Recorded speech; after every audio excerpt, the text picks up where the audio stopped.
प्रिय मित्रों, भविष्य दर्शन चैनल में आपका हार्दिक स्वागत है। भविष्य दर्शन चैनल आपके लिए लेकर आ रहा है द्वादश भावस्थ राहु और केतु के फल। आज इसी संदर्भ में हम बात करते हैं पंचम भाव की। पंचम भाव में राहु और केतु के फल पर। प्रिय मित्रों, कुंडली का यह पंचम भाव अत्यंत महत्वपूर्ण है। इस भाव से विचारणीय विषयों में विद्या व संतान दोनों ही मानव जीवन की महत्वपूर्ण आवश्यकताएं हैं। शास्त्रों के अनुसार बिना पुत्र के मनुष्य की गति नहीं होती। वर्तमान युग में यही बात विद्या व ज्ञान के विषय में कही जा सकती है। यदि यह कहा जाए कि बिना विद्या के मनुष्य की दुर्गति होती है तो अतिशयोक्ति नहीं होगी, क्योंकि विद्या ही हमारे जीवन में सब कुछ है। विद्या के बिना मनुष्य का जीवन पशुवत है। विद्या मनुष्य को सब कुछ देती है। विद्या ददाति विनयम, विनयात याति पात्रताम, पात्रत्वात् सुखमाप्नोति, धनात् धर्मम ततः सुखम। तो यहाँ पर इसलिए ये बताया गया है कि संतान तथा विद्या के भाव का महत्व अत्यधिक है। अब बात करते पंचम भाव जो है हमारा, इस पंचम भाव से संतान यानी कि पुत्र, पुत्री, दत्तक पुत्र या जार पुत्र, इन सब के बारे में विचार किया जाता है। विद्या के बारे में, बुद्धि के बारे में, वाणी के बारे में, जातक की स्मरण शक्ति कैसी रहेगी इसका भी विचार किया जाता है। जातक की विवेचन शक्ति कैसी रहेगी इसके बारे में, मंत्रणा, क्षमता, इष्ट देव की आराधना, प्रेम विवाह, प्रतियोगी परीक्षाओं में सफलता, राजयोग, मंत्र तंत्र, विद्या, विनय, नीति, पुस्तक लेखन, आगमन, स्नेह, मंगल कार्य, प्रसन्नता, मातृधन यानी कि चतुर्थ से द्वितीय होने के कारण यहाँ पर माता के धन का भी विचार पंचम भाव से किया जाता है। आकस्मिक धन लाभ जीवन में कैसा रहेगा इसका भी विचार हम पंचम भाव से करते हैं। प्रियतम या प्रियतमा, उदर संस्थान, पाचन शक्ति जातक की कैसी रहेगी, यकृत, गर्भाशय आदि का विचार भी इसी पंचम भाव से किया जाता है। पंचम भाव जो है हमारा कुंडली का, ये त्रिकोण कहलाता है। यानी कि लग्न, पंचम और नवम, ये तीनों भाव हमारे जो है ये त्रिकोण कहलाते हैं। यानी जब ये तीनों भाव लग्न, पंचम और नवम तीनों जो है जब एक दूसरे से मिलते हैं तो ये हमारा त्रिकोण बनाते हैं। तो त्रिकोण के रूप में यह एक शुभ भाव है।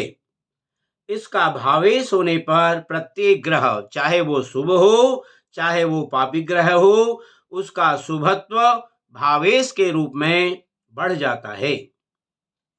अब ये जो पंचम भाव है हमारा, इस पंचम भाव का कारक ग्रह है गुरु।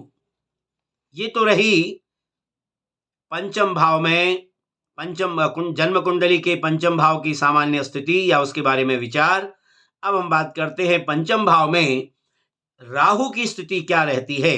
यदि जातक के पंचम भाव में राहु होता है तो वो किस प्रकार के फल जातक के जीवन में देता है। तो पंचम भाव में राहु की स्थिति को अच्छा नहीं माना गया है।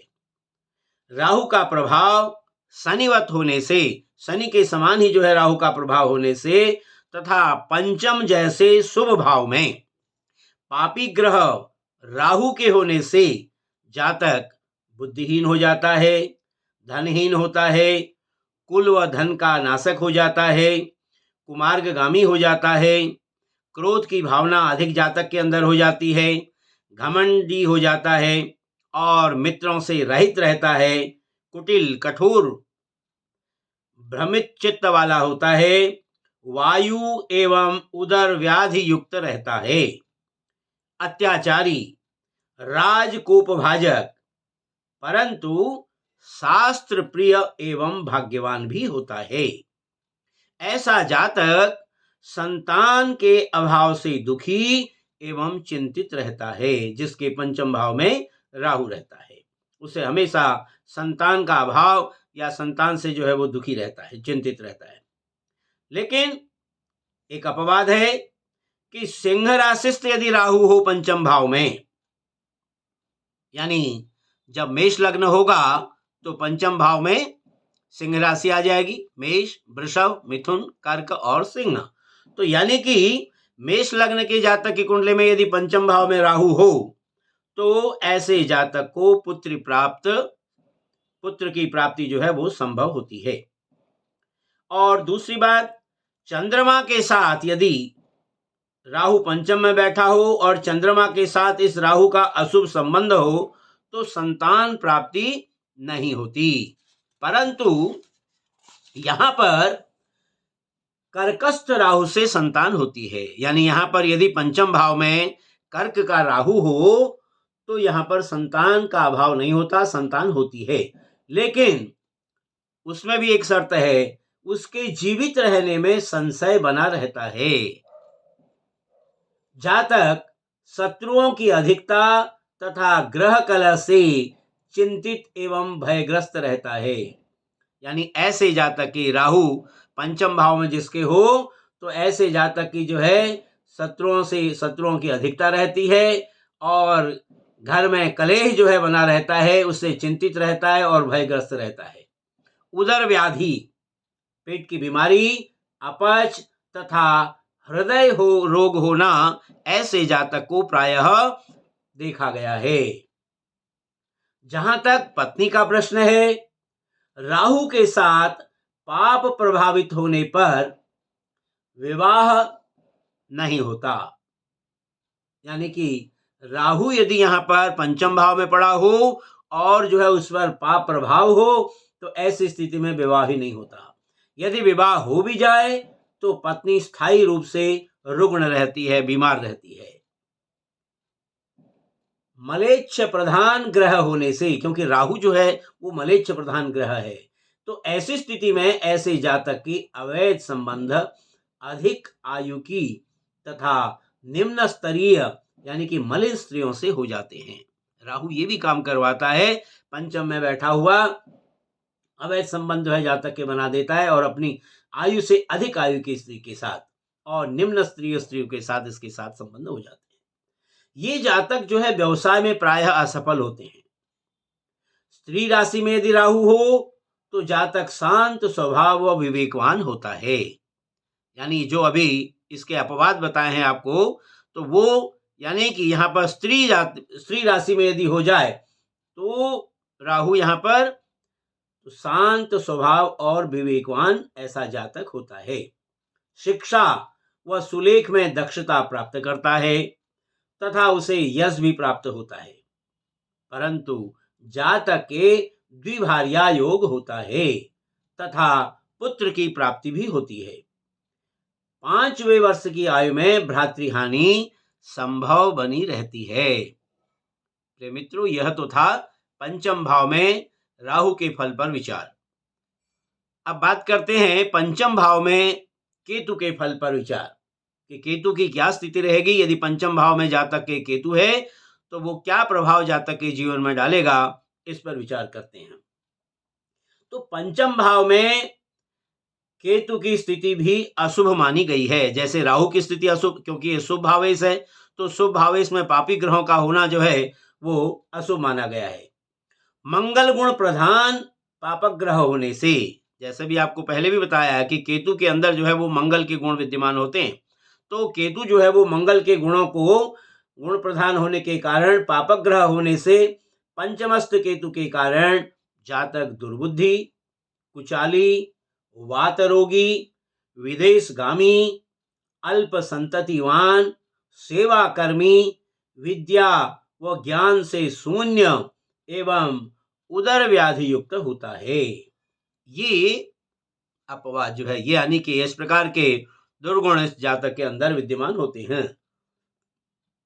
अब यदि केतु के साथ पापक ग्रह हों तो माता को कष्ट होता है, परंतु यदि केतु शुभ ग्रहों से युक्त हो अथवा शुभ ग्रहों से दृष्ट हो तो माता से जातक को सुख प्राप्त होता है। यानी पंचम भाव में बैठा हुआ केतु, पंचम भाव में स्थित केतु यदि शुभ ग्रहों से युक्त होगा या शुभ ग्रहों से दृष्ट होगा तो मां का सुख जो है जातक को मिलता है। यदि केतु के साथ किसी स्वराशिष्ट ग्रह की युति हो, यानी यहां पर पंचम भाव में, मान लो पंचम भाव में जो है यहां पर चंद्रमा बैठा है या गुरु बैठा है, स्वराशिष्ट है, तो ऐसी स्थिति में यदि केतु उसके साथ बैठा हुआ हो तो, और केतु उस ग्रह के शुभत्व को चौगुना कर देता है। शुभ प्रभाव युक्त केतु जातक को सुखी बनाता है, बली बनाता है, वह बंधु प्रेमी भी बनाता है। यानी यहाँ पर स्वग्रही ग्रह के साथ यदि केतु यहाँ पर विद्यमान हो तो वो उसके बल में और वृद्धि करता है, शुभ फलों में वृद्धि करता है। ऐसा जातक जिसके पंचम भाव में केतु हो वो भयग्रस्त रहता है तथा परदेश में निवास का इच्छुक रहता है। प्रायः उसकी इच्छा होती है कि वो परदेश में निवास करे।